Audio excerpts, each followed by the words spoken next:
Hazrat Wa'il bin Hajar radiyallahu anhu reports, I was sitting in the company of Allah's Apostle sallallahu alaihi wasallam when a man came pulling another man by a strap and submitted, O Allah's Apostle sallallahu alaihi wasallam, this man has killed my brother. Allah's Apostle sallallahu alaihi wasallam asked him, have you killed him? He, the claimant, said, if he does not confess, I will produce witnesses against him. He, the defendant, thereupon said, yes, I have killed him. He sallallahu alaihi wasallam asked, why did you murder him? He submitted, he and I both were striking the leaves of the trees.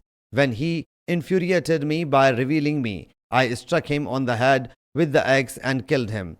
The Prophet sallallahu alaihi wasallam said, do you have any property which you can give him in requital of your life? He submitted, I have nothing save this sheet and axe. He sallallahu alaihi wasallam said, do you think your people will bail you out?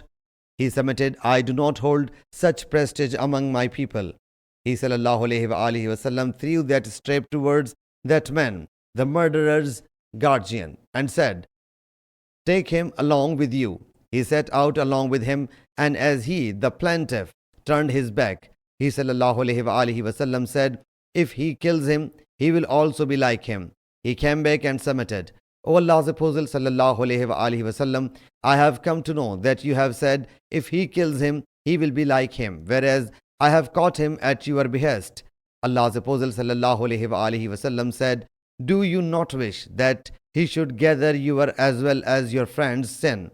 He submitted, O Allah's Apostle sallallahu alaihi wasallam, is it possible? He sallallahu alaihi wasallam said, why not? He whereupon submitted, if it is so, then let it happen. He then released his strap and set him free. Sahih Muslim Hadees number 4363.